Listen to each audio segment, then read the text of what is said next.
Back in March of 2020, when we first went into quarantine, I noticed a trend.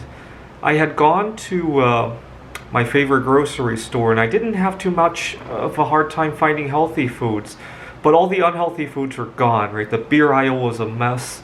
There were broken bottles on the floor, and there was a huge mountain of Corona beer because people associated that with the virus, right?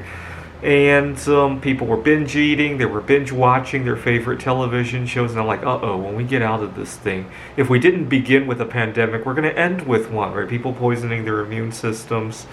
But then I left the grocery store and I went to my favorite trail here in the Redmond area. There's a trail in between Redmond and Kirkland. I love walking on it, and I notice it's more packed than ever. And I'm thinking to myself, by the end of this thing, we're going to have very healthy people and very unhealthy people. And then we're going to have debates about the gap between the healthy and the unhealthy and all that good stuff, right? I remember thinking that.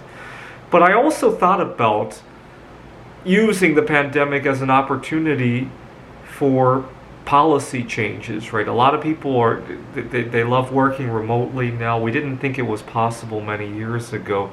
Unfortunately, there is one policy change that I've waited and watched 4 times, and unfortunately, they keep wanting to continue this draconian policy. Well, next week we have to change our clocks again!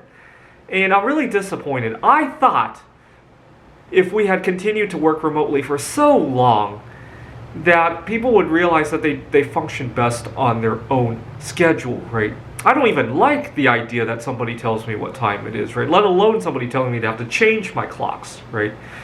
I mean, if you like going out later at night during the summertime, go out later during the summertime, right? You don't need to change your clocks to stay out later, right? The deeper problem I have with this is why do we need government to treat us like little children and tell us when to go to bed and when to do this, when to do that, right?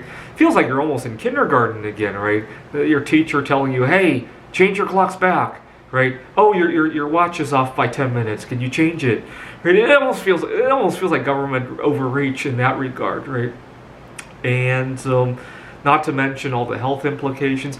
And the other thing that's even dumber than the fact that we don't get rid of daylight savings time is, why don't people opt out of it, right? If you own a business, there's nothing that stops you from saying that we're going to keep our operations on standard time like all year, right? We're going to open 9 to 5 on standard time. The fact that some of the bigger businesses don't do that is even dumber than the idea that the government wants to tell us what to do, right? There's this other mandate in 2021 that the government would love to push, right? That people really should fight back, but nobody wants to have the courage to do that, right? Anyway, so I watch in disbelief for the 4th time during the pandemic where we could have done something for a change and we didn't, right? Too many missed opportunities, unfortunately, these last 2 years.